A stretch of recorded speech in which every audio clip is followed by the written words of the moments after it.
परमात्मा रूपले आनन्द मात्रामा सबै सधैँ रहिरहनलाई आत्मज्ञानको दैनिक प्रवचन कार्यक्रम अखण्ड सुख अद्वैत प्रदीप बलराम जीसी सरस्वतीको साथमा हरेक दिन दिउँसो 1:45 बजेदेखि।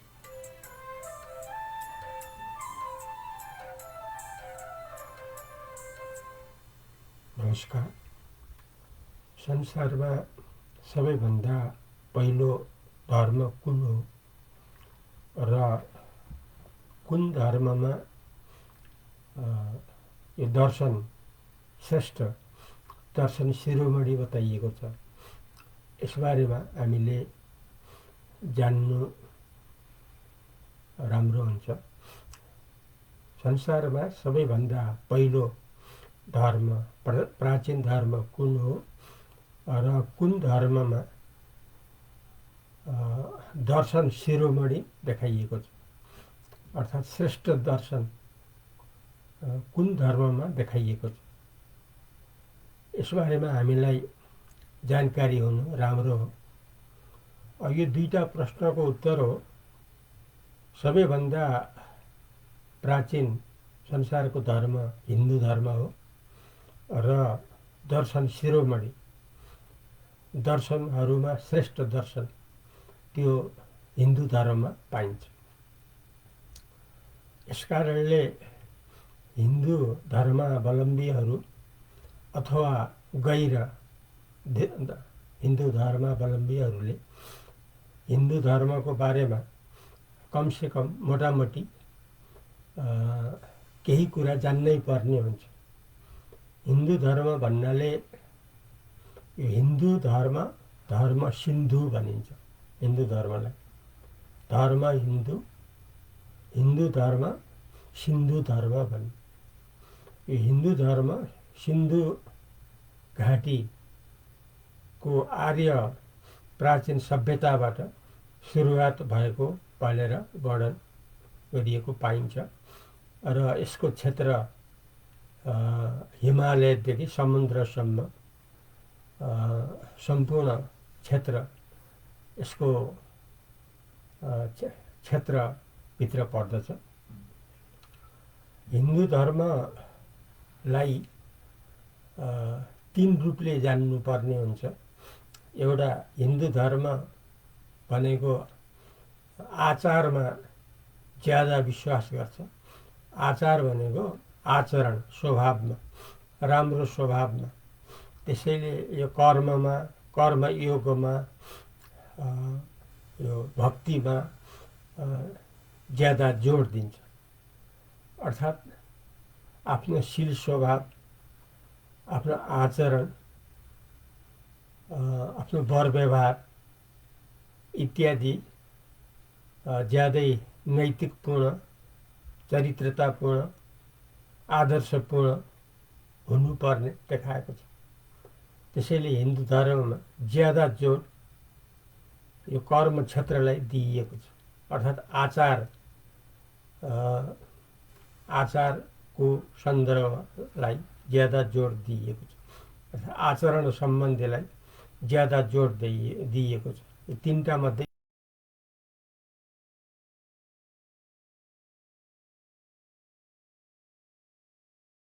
हुन्छ त्यति माथि बलियो हुन्छ भने जस्तै जति आचरण शील स्वभाव जति राम्रो हुन्छ त्यति अगाडि बढ्न सकिन्छ भनेर यो आचरणमा हिन्दू धर्मको जो मूल हो, जो प्रथम जोड जसलाई दिइएको छ त्यो आचरण।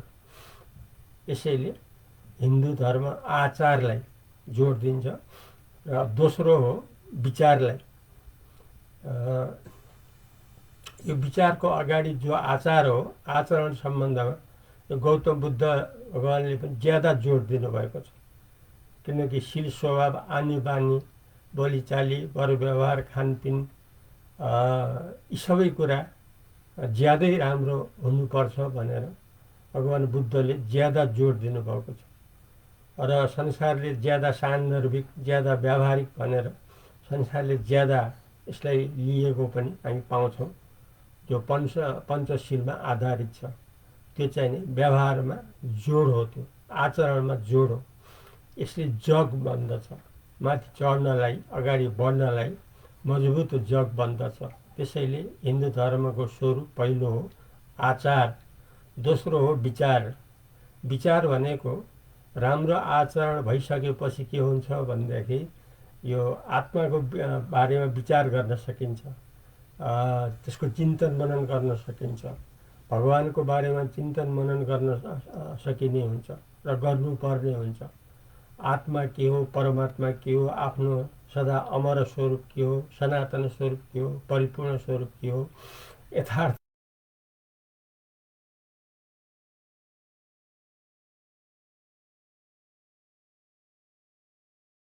साक्षीको विचार सम्बन्धमा, यथार्थ सत्य वस्तुको विचारमा ज्यादा जोड विशेष गरेर प्रथम जगद्गुरु शङ्कराचार्यको उपदेशमा पाइन्छ। अर्थात् यो दोस्रो जो हो हिन्दू धर्मको स्वरूप विचार भन्ने, यसमा चाहिँ यथार्थ वस्तुको विचार गरिरहनु, किनकि पूर्वाधार त बनिसकेको छ राम्रो आचरणले गर्दाखेरि।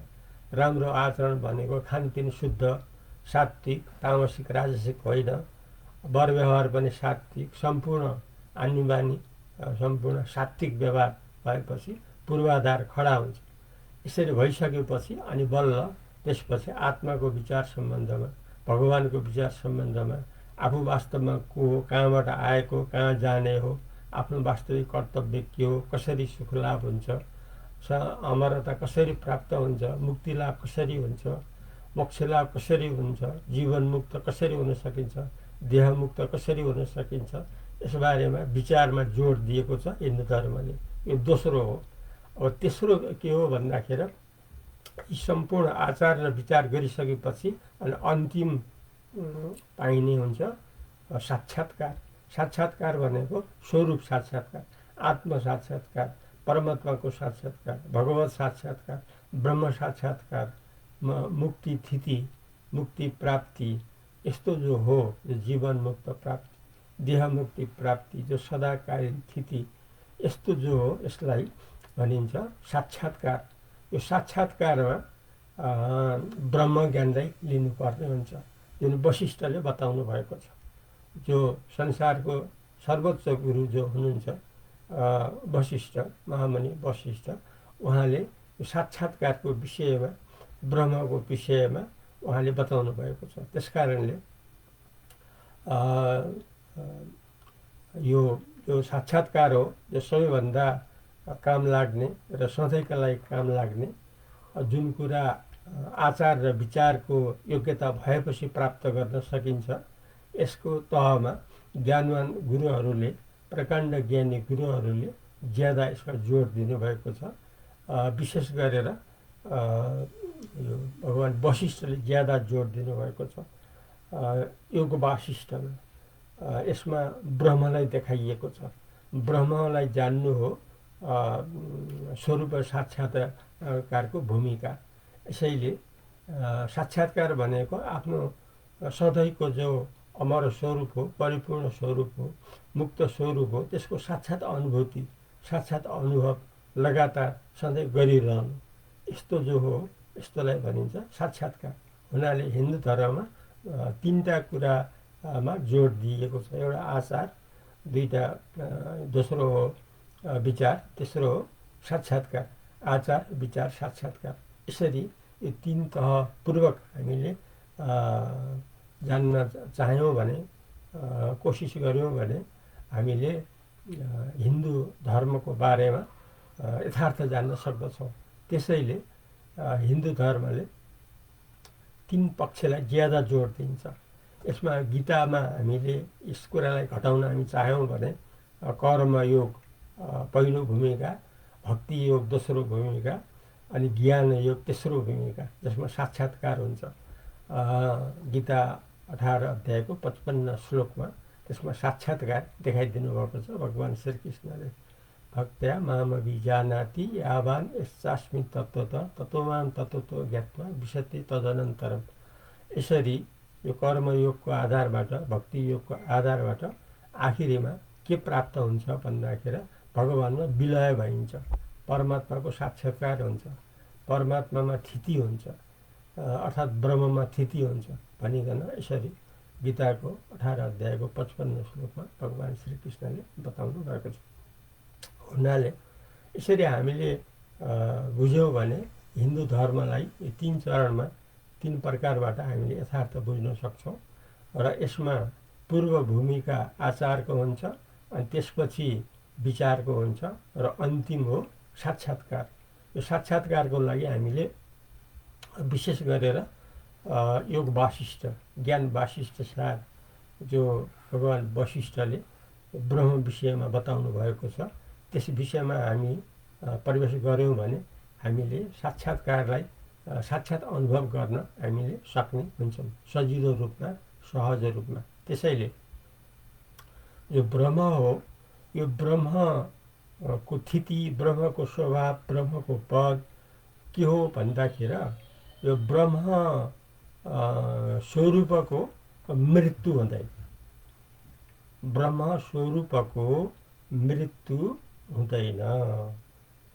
त्यसैले वैदिक जो छ, वैदिक दर्शन जुन छ, संसारमा सबैभन्दा श्रेष्ठ धर्महरूमा सबैभन्दा शिरोमणि हुन कसरी सक्यो भन्दाखेरि जुन अरूहरूले मृत्युलाई स्वीकार गरिएको छ, यो साक्षात्कारले, योग वासिष्ठले, ब्रह्म ज्ञानले के भनियो भन्दाखेरि अर्थात् यथार्थ के हो भन्दाखेरि ब्रह्मको मृत्यु हुँदैन। यो संसार मृत्युदेखि डराइराखेको छ, किनकि यसले सबैलाई नाशतिर लग्छ र यसलाई बाटो उपाय विकल्प नपाएर यसलाई यसको शरणागत यसलाई मौन रूपमा स्वीकार गर्न पुगिएको पाइन्छ। तर यसको खण्डन गरेको छ हिन्दू धर्मले, साक्षात्कार विभागले, यो वासिष्ठ ज्ञानले, ब्रह्म ज्ञानले, किनकि ब्रह्मको मृत्यु हुँदैन। जो ब्रह्म हो, जो हामीहरूको असली स्वरूप ब्रह्म हो, त्यो ब्रह्मको मृत्यु कहिले पनि हुँदैन। ब्रह्मको मृत्यु न पहिले भयो थियो, न अहिले हुन सम्भव छ, न भविष्यमा हुन सम्भव छ। ब्रह्म भनेको शिव, शिवको मृत्यु त सम्भव छैन। ब्रह्म भनेको आत्मा, आत्माको मृत्यु सम्भव छैन, किनकि अमर हो नि आत्मा। मर्ने भए त आत्मालाई अमर भनिँदैन थियो नि त। त्यसैले सधैँ रहिरहने हुनाले, अर्थात् मृत्यु रहित हुने हुनाले आत्मा अमर प्रमाणित भयो र हामी सबैले जानेको कुरा हो आत्मा अमर हो भनेर। यसैले आत्माको मृत्यु हुँदैन। जसरी परमात्माको मृत्यु हुँदैन, जसरी शिवको मृत्यु हुँदैन, जसरी भगवानको मृत्यु हुँदैन, त्यसरी नै ब्रह्मको मृत्यु हर हालतमा हुँदैन। ब्रह्म भनेको श्रीराम, श्रीरामको मृत्यु हुँदैन। श्रीराम भनेको चैतन्य हो, श्रीकृष्णको मृत्यु हुँदैन। श्रीकृष्ण भनेको चैतन्य हो, चैतन्यको मृत्यु हुँदैन। त्यसैले हामीले ब्रह्मलाई जानेर ब्रह्म रूपमा रहिराख्यौँ भने यस्तो ब्रह्म रूपले रहिरहनेको कहिले पनि मृत्यु सम्भव छैन। हुनाले ब्रह्मको मृत्यु हुँदैन मात्रै होइन, ब्रह्ममा मृत्यु हुँदै हुँदैन, ब्रह्ममा मृत्यु छँदै छैन। त्यसैले ब्रह्म ज्ञान हो साक्षात्कारको विषय, साक्षात् मुक्तिको विषय, साक्षात् जीवन मुक्तिको विषय, साक्षात् देह मुक्तिको विषय।